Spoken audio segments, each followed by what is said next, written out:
il faut que la mémoire récupère la valeur de la variable B, donc récupère ce qui est stocké à l'adresse de B en mémoire, et que cette donnée, elle soit envoyée au processeur, et pour passer au processeur, elle est passée par le bus. On appelle ça la lecture de B en mémoire, et on envoie au processeur via le bus. Et puis, il faut faire la même chose avec C. Donc, C est lu en mémoire, envoyé au processeur via le bus. Une fois que le processeur il a B et C, il fait l'addition. Et puis, il a un résultat. Le résultat de cette addition, il va falloir que ça retourne en mémoire à l'adresse de la variable A. Conclusion, qui travaille? La mémoire, le bus, et puis accessoirement le processeur. Parce que faire une addition, c'est très facile, alors qu'aller récupérer une donnée dans une énorme mémoire, c'est très compliqué. Donc en pratique, l'addition, ça va se faire en une période d'horloge de mémoire, c'est-à-dire que c'est votre processeur. C'est-à-dire que si on vous dit le processeur il est cadencé à 2 GHz, alors les gigas, ça fait 10 puissance 9, ça fait donc un milliardième, donc il va falloir un demi-milliardième de seconde pour faire l'addition. Par contre, pour aller récupérer une des données en mémoire, il va en falloir 20 fois plus. Donc, en fait, le paramètre crucial pour la puissance de calcul, c'est le débit de la mémoire. Surtout que dans le processeur, des additionneurs, on peut en mettre 36 simultanément. Ça, c'est ce qu'on appelle l'architecture parallèle. L'architecture parallèle, c'est l'architecture dans laquelle on multiplie les unités fonctionnelles arithmétiques. C'est-à-dire, dans le processeur, il va y avoir 36 additionneurs qui sont capables de faire 36 additions simultanément. Et puis, sur le même chip, il va y avoir 4 cœurs, c'est-à-dire 4 processeurs. En fait. Et puis, dans le même ordinateur, sur la même carte de fond d'ordinateur, il va y avoir 4 processeurs eux-mêmes avec 4 cœurs, etc., etc. Ça, c'est une architecture redondante, avec des unités fonctionnelles, dupliquées. Et ces unités fonctionnelles, l'objectif, c'est d'aller plus vite pour traiter une application. Et donc, il faut que ces unités fonctionnelles soient capables de travailler, de fonctionner simultanément, donc on va dire en mode concurrent, pour la même application. Le but, ce n'est pas de faire passer 36 applications à la fois en même temps, c'est de faire que l'application unique aille 36 fois plus vite sur la même machine. Donc, dans tout ce qui est code de simulation, que ce soit de l'ingénierie, mais de l'IA, etc., derrière, il y a des opérations arithmétiques sur des nombres réels. Alors, un nombre réel, en anglais, ça se dit floating point, c'est-à-dire c'est un nombre à virgule flottante, quelque chose qui se présente par un nombre entier, 10 puissance, un autre nombre entier relatif. Quand on l'écrit sur un bout de papier, on l'écrit avec un chiffre avec une virgule au milieu, c'est ça, avec une virgule flottante. Parce que si on multiplie par 10, on décale la virgule vers la droite. Quand on divise par 100, on décale la virgule de 2 cases vers la gauche. C'est ça, le floating point. Donc la mesure de vitesse, c'est le floating point operation per seconde, le flops. Dans le milieu, on va faire des flops, beaucoup de flops, c'est bien. Mais comme je vous l'ai dit, à quoi ça sert de mettre dans la même machine 14 cœurs qui vont avoir chacun 36 unités arithmétiques si par derrière, la pauvre mémoire, elle n'est pas capable de débiter plus qu'une donnée toutes les 20 périodes d'horloge? Ça ne sert à rien. Donc, le seul vrai problème, c'est comment arriver à alimenter ces unités en données. Bon, sachant que dans le même temps, on fait des gros calculs parce qu'on a des gros volumes de données. On a des gros volumes de données quand on fait de l'analyse de gros volumes de données, mais on a des gros volumes de données quand on fait des calculs sur des modèles qui comportent des très grands nombres de paramètres afin d'être précis.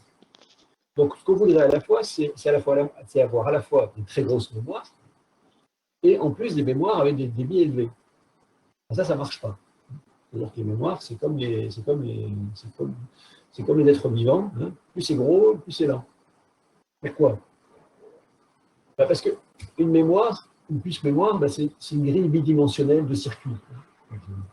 C'est une grille bidimensionnelle. Imaginez qu'à chaque point de la grille, il y a un circuit qui contient une donnée, une case mémoire. Et tout ça, c'est relié par des fils. Et donc, la capacité, la taille de la mémoire, ça va être le nombre de points dans la grille. Et puis, les données, elles ne peuvent sortir que par les bords de la grille. les endroits où les fils sont reliés à l'extérieur, sont reliés sur la carte mère de la machine. Et donc, quand on augmente la taille de la mémoire, ça veut dire qu'on augmente la taille de la grille. Et plus la grille est grande, et plus la distance entre un point pris au hasard dans la grille et le bord de la grille est élevée. Et donc, plus le temps pour aller chercher en mémoire une donnée à une adresse aléatoire, plus ce temps-là va être réduit. Donc, espérer avec une seule mémoire physique aller avoir à la fois plus de capacité mémoire, c'est-à-dire plus de données, et en plus être capable d'extirper ces données de la mémoire à une vitesse plus élevée, ça c'est illusoire. Ça marche. Et c'est tout le problème de l'architecture des calculateurs, et c'est tout le problème. C'est ça qu'il faut comprendre, c'est ça qu'il faut un peu maîtriser, et c'est en fonction de ça qu'il faut organiser le logiciel et le données. Bon, alors pour dire un peu, aujourd'hui, il y a un site là, qui fait régulièrement, qui fait tous les 6 mois, un top 500 des calculateurs les plus puissants du monde. Alors, ce que je vous ai affiché, là, c'est le top 10. C'est les 10 calculateurs les plus puissants du monde. Alors, bon, à chaque fois, il y a le nom, l'endroit où il se trouve. Le premier aujourd'hui, c'est un japonais, pas depuis longtemps, depuis 6 mois. Après, il y a 2 américains. Après, il y a un chinois. De nouveau un américain, un autre chinois, un allemand, avec une machine française en plus.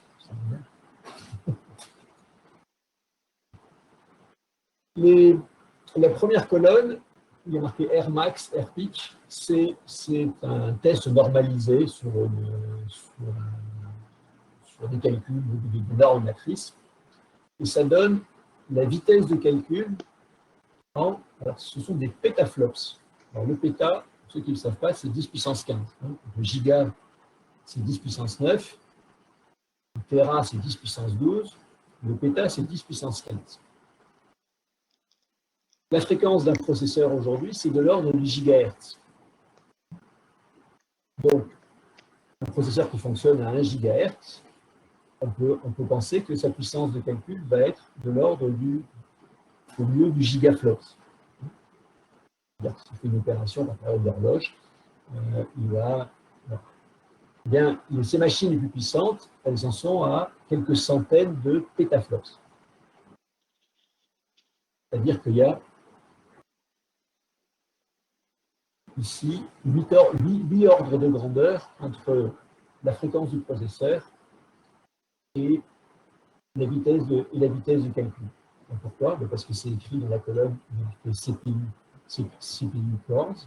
Je ne sais pas si vous voyez si vous voulez voir mon curseur sur l'écran.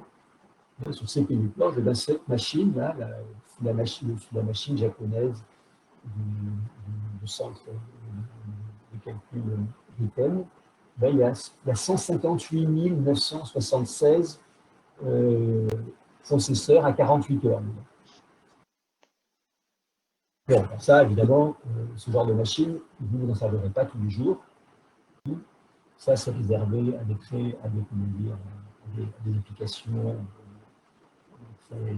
énormes qui relèvent des États ou de très grandes institutions scientifiques ou industrielles. Mais pour dire que le parallélisme aujourd'hui, ça peut atteindre des proportions absolument gigantesques. Donc, inutile de vous dire que ce genre de machine, ça ne s'utilise pas comme ça. C'est ça. Avoir des logiciels capables d'utiliser utilement des centaines de milliers de cœurs, ce n'est pas facile. Ce qui est intéressant, éventuellement, c'est de regarder dans la colonne. En fait, ils disent de quel processeur il s'agit. La chose intéressante, c'est qu'il faut vous rendre compte que les processeurs, c'est des processeurs relativement courants. Les machines 2 et 3, leurs processeurs, c'est des processeurs IBM, Power 9, c'est des processeurs gamme, c'est des processeurs courants. Si vous regardez la machine numéro 6, le processeur, c'est des Xeon, c'est des processeurs Intel. Xeon, moi j'en ai un dans mon ordinateur portable à la maison. D'ailleurs, dans les constructeurs, le 8e et le 9e, c'est Dell. Donc, ça utilise des technologies relativement courantes, sauf certains, comme la machine japonaise ou la machine chinoise, qui ont leur propre génération de processeurs. Et ça, je veux dire que ça coûte les yeux de la tête que de développer une génération de processeurs simplement pour une machine. Mais ça utilise des technologies relativement courantes. Par contre, ça utilise des interconnexions, et je reviendrai dessus, qui eux sont bien.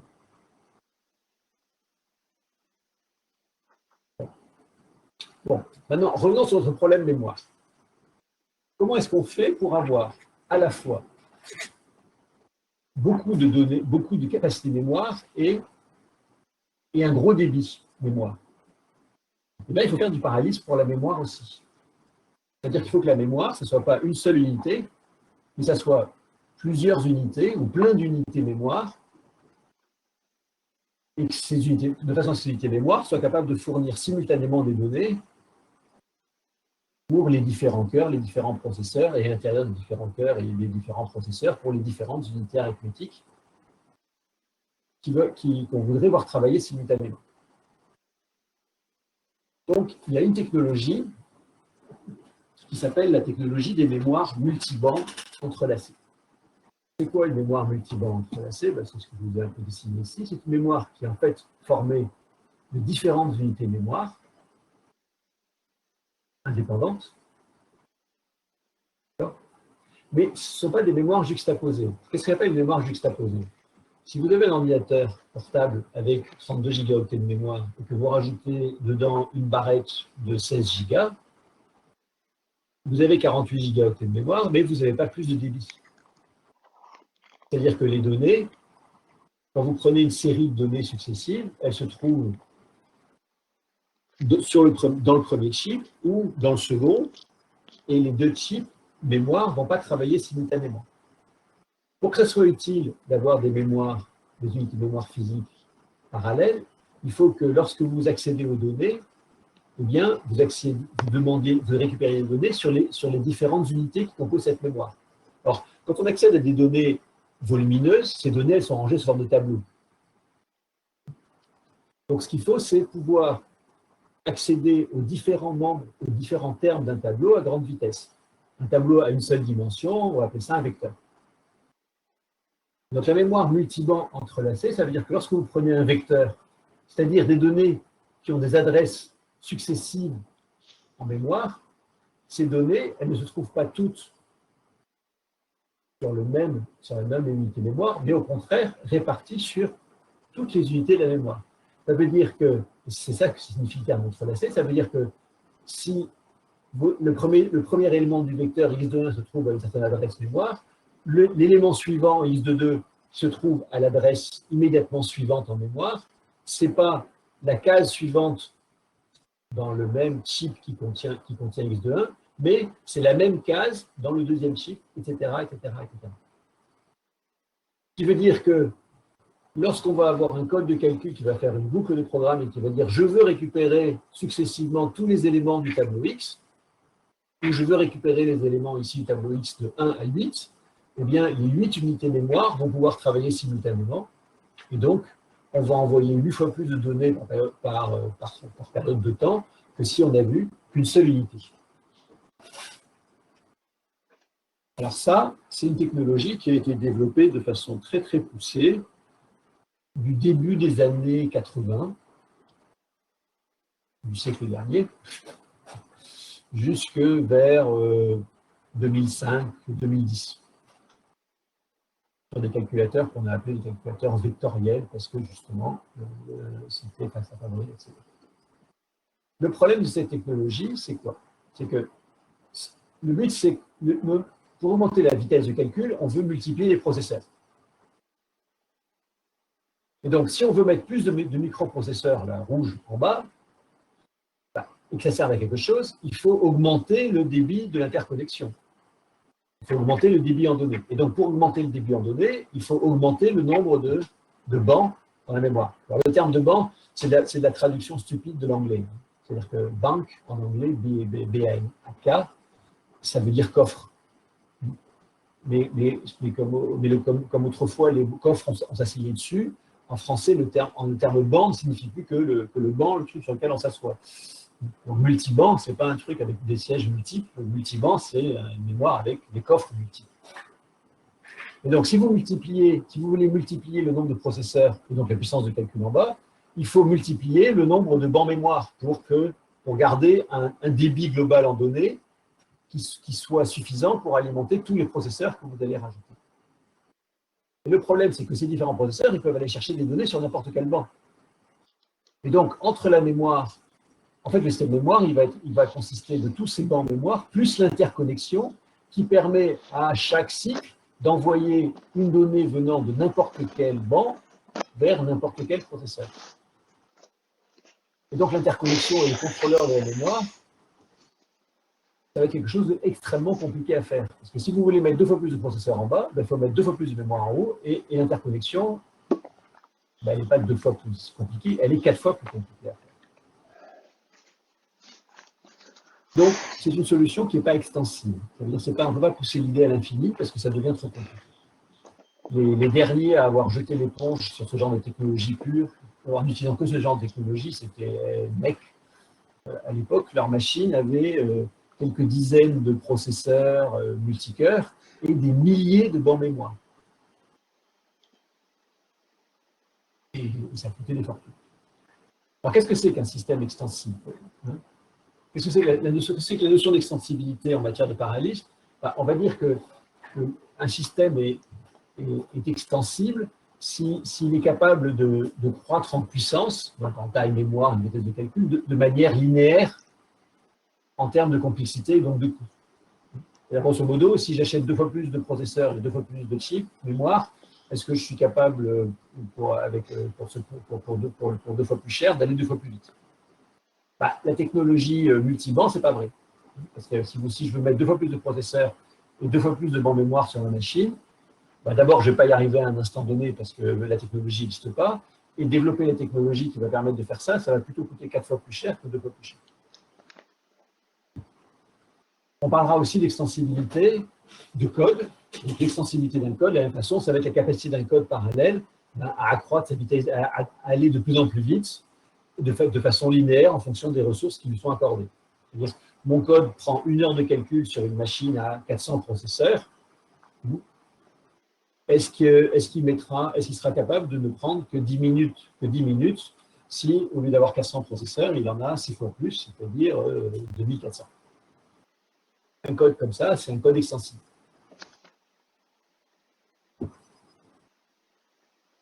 OK. Donc, le système de la mémoire multibanc entrelacée, malheureusement, ça coûte trop cher et c'est technologiquement trop compliqué. Pourquoi malheureusement? Parce que ces machines-là, elles allaient plus vite de façon quasi transparente pour l'utilisateur. Ces machines-là, c'était des machines qui tournaient comme si elles avaient eu des fréquences, comme si elles avaient eu, grâce au parallélisme, des fréquences supérieures. Mais ça ne marche pas en pratique. Bon, alors maintenant, donc, je vous ai parlé des technologies qui étaient dans les très très grosses machines, très chères dédiées au calcul.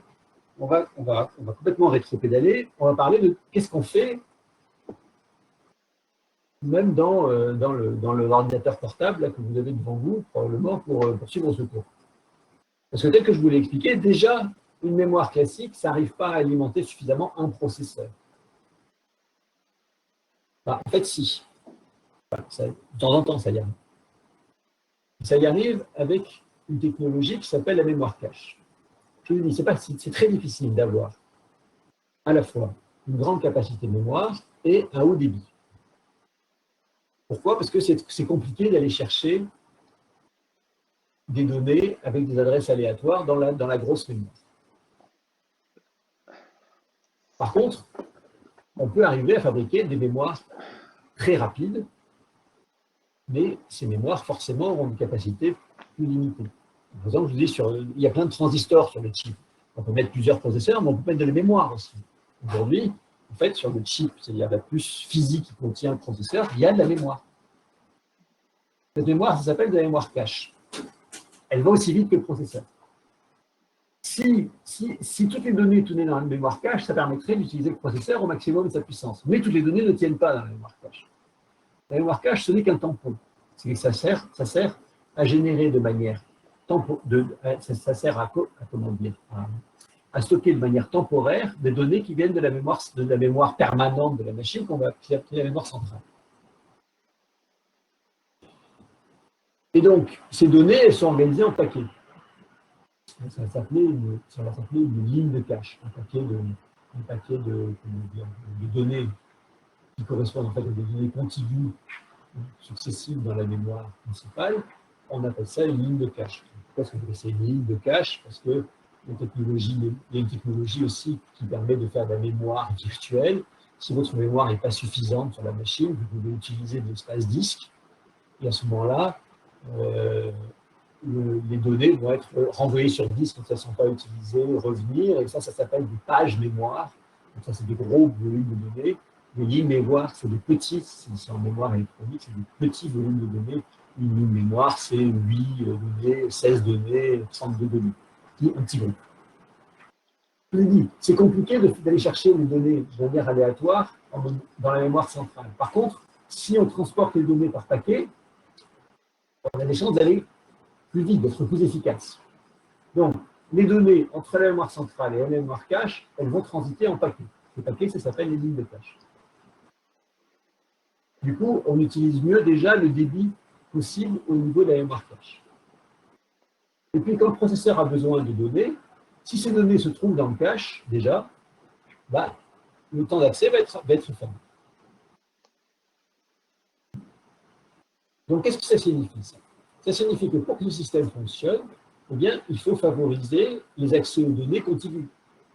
Parce que c'est bien gentil de dire que les données vont transiter par paquet entre la mémoire centrale et le cache. Mais si chaque fois que vous récupérez un paquet de données, là, une ligne avec 8 ou 16 données, vous n'utilisez pas les 8 ou 16 données, ça n'aura pas coûté moins cher de transporter 16 plutôt que de transporter les données uniques dont vous avez besoin. Donc, il faut que le logiciel favorise les accès à des données contiguës en mémoire. Il faut que lors des périodes de calcul intensif, il faut que les données utilisées elles soient bien rangées en mémoire, de façon à ce qu'on ait besoin en ce paquet contigu. Et à ce moment-là, le système de transfert par paquet de la mémoire centrale au cache va fonctionner de façon efficace. Par ailleurs, la mémoire n'est pas capable d'alimenter le cache aussi vite que le cache se vide. C'est clair. Conclusion, pour que ça marche plus vite, il faut, dans la mesure du possible, essayer de réutiliser les données une fois qu'elles sont dans le cache. C'est-à-dire que la donnée, une fois qu'elle sera arrivée dans le cache, si elle est utilisée plusieurs fois, la ligne qui la contient va rester dans le cache. Donc, qu'est-ce qui se passe en pratique? En pratique, le processeur a besoin d'une donnée. Cette donnée, il y a l'adresse. Deux possibilités. La donnée, la ligne de cache contenant la donnée est déjà présente. Auquel cas, le processeur va aller récupérer sans délai la donnée dans la ligne de cache, dans le cache. Deuxième possibilité, la ligne de cache n'est pas là. Donc, il faut aller la chercher en mémoire. Sauf que le cache est plein. Oui, le cache, il a vocation à être plein tout le temps. Pourquoi? Parce que le cache est trop petit pour contenir toutes les données de la mémoire centrale. A priori, on a envie d'utiliser toute la mémoire centrale, et le cache est trop petit pour contenir toutes les données de la mémoire centrale. Donc, le cache, il est plein en permanence. Conclusion. Quand il y a besoin d'amener un nouveau paquet de données dans le cache, il faut faire de la place. Parce qu'il y a des mécanismes qui font que le paquet de données, la ligne de cache qui est utilisée depuis plus de temps, va être renvoyé en mémoire centrale. Ça veut dire que les données qui sont dans le cache vont être réécrites en mémoire centrale, ce qui va libérer une ligne dans le cache, et du coup, le nouveau paquet de données va pouvoir être envoyé dans le cache, et du coup, le processeur sera content parce qu'il va pouvoir recommencer à jouer. Et ça va prendre du temps. Donc, selon que le code de calcul provoque beaucoup de transferts de données de la mémoire centrale vers le cache, ou au contraire, qui favorise l'accès des paquets et qui réutilise les paquets qui sont dans le cache, la vitesse de calcul va être extrêmement différente. Donc, cette idée d'avoir des données qui sont organisées de manière continue en mémoire, et on va appeler ça la localisation spatiale des données, ça veut dire que les données auxquelles le code accède à un moment donné sont spatialement proches les unes des autres en mémoire, c'est-à-dire que c'est des données qui sont à des adresses contiguës, donc c'est des données qui sont rangées dans des tableaux. Et lorsqu'on doit utiliser plusieurs fois la même donnée, il faut s'arranger pour que ça soit fait au même moment, c'est-à-dire au moment où la donnée est déjà dans le cache. Pourquoi? Parce que si la même donnée est utilisée beaucoup plus tard, entre la première fois où on s'en sera servi et la deuxième fois où on va s'en servir, entre-temps, le cache aura été nettoyé parce qu'il aura fallu faire rentrer d'autres données dans le cache. Et donc, favoriser la réutilisation quasi immédiate des mêmes données dans le code, ça s'appelle la localisation temporelle. Et donc, si vous avez un logiciel qui fait une bonne localisation temporelle spatiale des données, il va prendre bits. S'il ne fait pas une bonne localisation temporelle spatiale des données, ça ne marchera pas. Enfin, ça marchera, mais beaucoup plus lentement. Et ça, ce n'est pas l'ordinateur qui va organiser les données de votre code. C'est le concepteur. C'est la personne qui va écrire le logiciel. Donc déjà, ça, ce n'est pas transparent à l'utilisateur. Et ça, cette architecture cache, vous l'avez dans toutes les machines aujourd'hui, toutes les machines courantes. Votre portable, il y a un cache, il y a un cache de niveau 1, un cache de niveau 2, etc. Alors, comment faire du parallélisme avec cette idée de cache?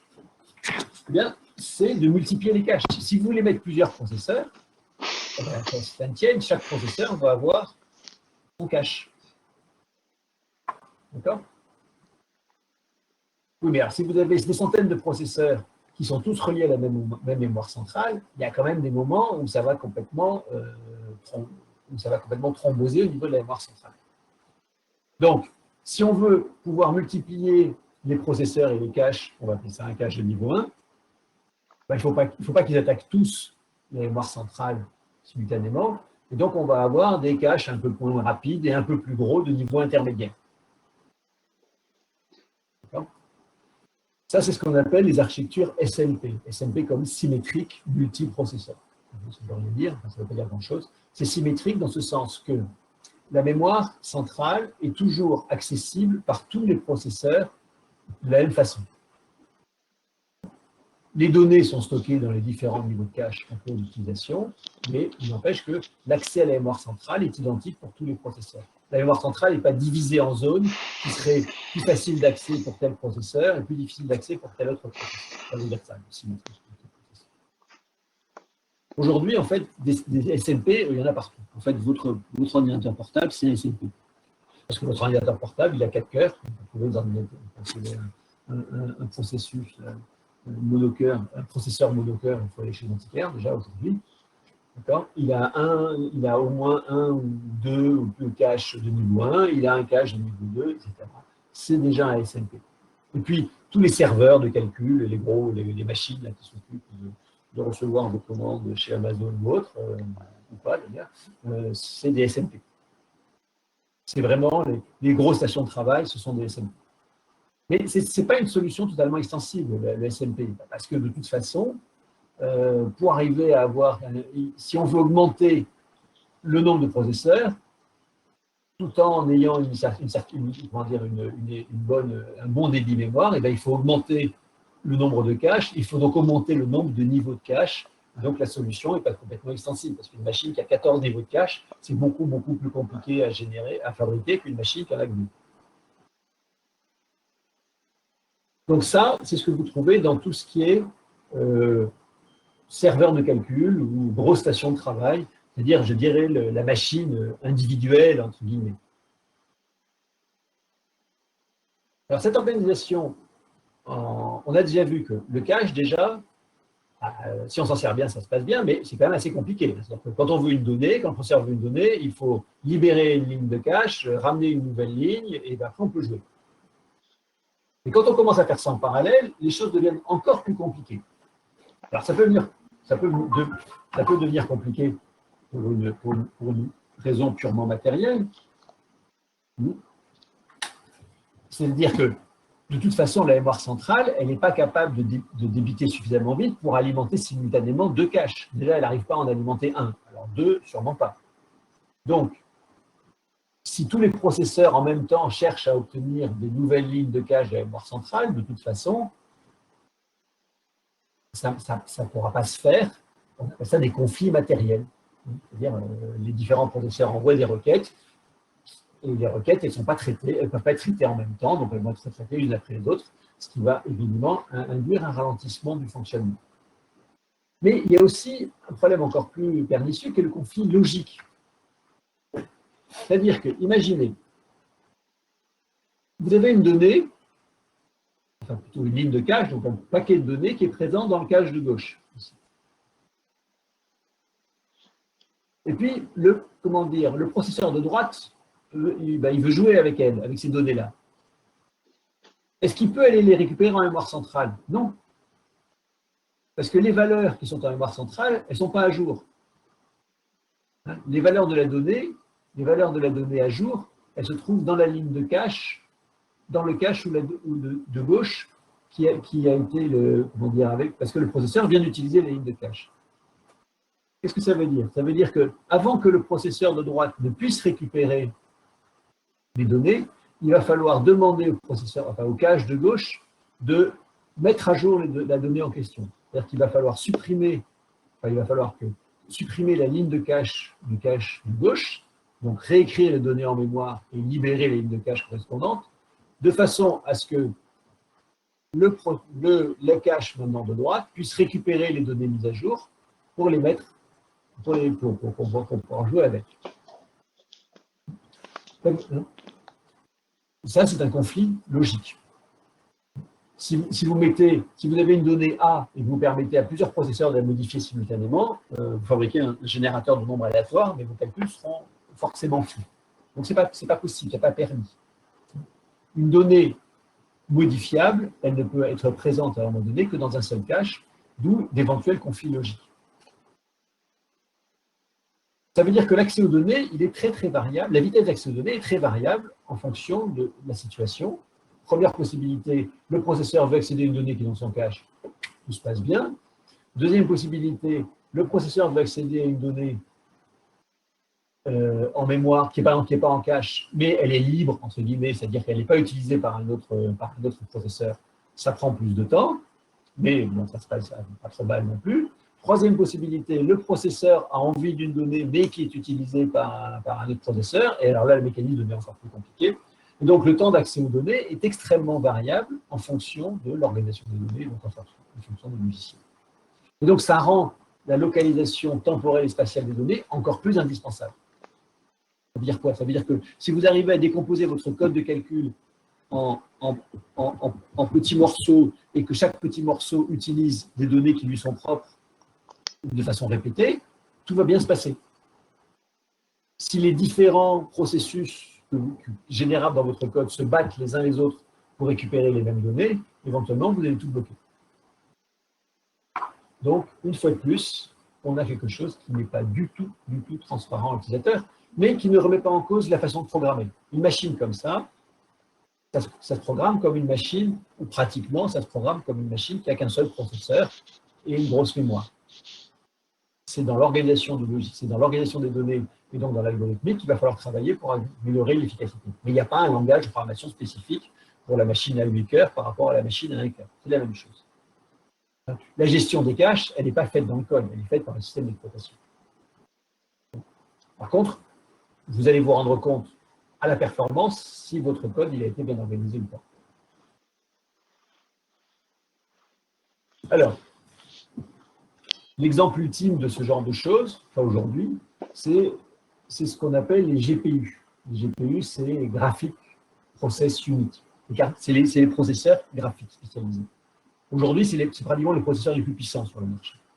Parce que le traitement de l'image, et en particulier l'image, encore plus d'images tridimensionnelles, ça demande des ressources énormes. Et par contre, ça se fait sur des données qui sont régulières. Une image, c'est une grille. Et donc, ces GPU, en fait, c'est des machines qui sont parallèles avec des très grand nombre d'unités arithmétiques. En fait, ce n'est pas vraiment des cœurs. C'est un GPU aujourd'hui, ça comprend plusieurs cœurs, quelques dizaines de cœurs.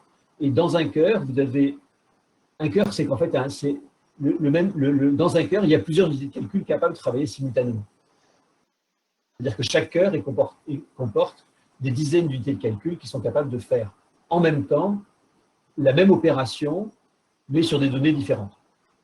C'est-à-dire que vous voulez additionner entre tous les termes de deux tableaux, eh bien, la première unité de calcul va additionner le premier terme du tableau 1 avec le premier terme du tableau 2, la deuxième, le premier terme du tableau 1 avec le tableau 2, etc., et tout ça en même temps.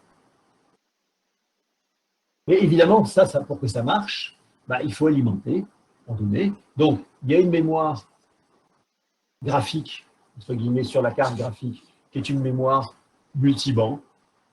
Mais bon, ce n'est pas la mémoire multibanc des machines vectorielles des années 90. Il n'y a pas 4000 bancs dessus, pas encore. Peut-être dans 10 ans, hein, mais ça va venir. Il y en a 8 ou 16. Mais ça ne suffit sûrement pas pour alimenter des centaines d'unités de calcul simultanément. Donc, il y a aussi une mémoire partagée locale, c'est-à-dire en fait une mémoire cache au niveau du processeur avec son unité son unité parallèle, donc ses unités de calcul multiples. Mais cette mémoire partagée locale, elle encore, elle n'arrive pas à alimenter de façon suffisante, elle ne suffit pas pour alimenter au mieux toutes les unités de calcul simultanément. Et donc, il y a même des registres programmables. Qu'est-ce que c'est un registre? Un registre, c'est une toute petite mémoire. C'est une mémoire qui contient une donnée, 16 données, 128 données, qui se trouve directement physiquement à côté de l'unité de calcul et qui permet de stocker momentanément un petit nombre de données. Donc, c'est une espèce de micro-cache, propre à l'unité de calcul. Et tout ça, c'est éventuellement programmable. Programmer ça, c'est compliqué, mais ça se fait. Et donc, en particulier, dans ces machines-là du top 500 que je vous ai montré tout à l'heure, dans la page, non.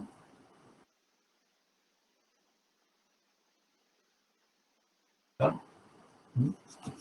Il y a la colonne dans laquelle il y a marqué accélérateur. Donc l'accélérateur, vous voyez, la deuxième machine, les machines 2, 3, 5, 7, 8, 10, eh ben, elles ont des accélérateurs, entre guillemets, qui sont en fait des cartes graphiques. La Tesla, c'est le processeur graphique, hein, c'est le processeur graphique NVIDIA, un peu, je dirais, un peu différent au niveau matériel du processeur graphique et adapté pour le calcul. Et donc la puissance de calcul vient du fait que les 17 000, vous avez 17 200, par exemple, la troisième machine, elle a 17 280 processeurs Power 9 d'IBM, mais chacun a, à côté de chacun de ces Power 9 d'IBM à 80 cœurs, il y a une carte Tesla V100 qui elle-même a 500 ou 600 unités arithmétiques parallèles. Voilà, ce qui nous donne ce qu'on va appeler un nœud de calcul hybride. Ça, ce que je dessine ici, c'est le principe d'une grosse station de travail, mais je vous dis de votre ordinateur portable aussi. Hein. C'est-à-dire qu'il y a une mémoire centrale, c'est la mémoire, entre guillemets, permanente, c'est celle qui contient les données du code. Derrière, à l'intérieur de la machine, il y a un certain nombre de processeurs, on va dire classiques, hein, de type processeur Intel ou autre. Multicœur, multiprocesseur. C'est quoi la différence entre un multicœur et un multiprocesseur? Un multicœur, c'est un multiprocesseur, mais tous les processeurs sont sur le même chip physique. Multiprocesseur, ça veut dire que vous avez des chips physiques différents. En général, vous avez au moins un processeur multicœur et éventuellement plusieurs processeurs qui sont eux-mêmes multicœurs. Et donc, pour alimenter en données ces différents multicœurs, multiprocesseurs, eh ben, il y a des caches de niveau 1, de niveau 2, et donc, en fait, le cœur de la machine, c'est déjà une machine SMP, et puis en plus de ça, pour aller plus vite, pour les fonctions graphiques simplement, en ce qui concerne votre ordinateur personnel, mais pour faire du calcul, éventuellement, si vous vous amusez à utiliser votre carte graphique pour faire du calcul, ce qui est possible. Mais en tout cas, pour les nœuds de calcul qui sont dans les grosses machines ou qui sont dans les grosses stations de travail, il y a un GPU ou des GPU, ou des accélérateurs de type GPU, qui ont eux-mêmes une mémoire sur la carte qui sert quelque part de cache par rapport à la mémoire centrale, plus les différents niveaux de cache internes, etc., etc.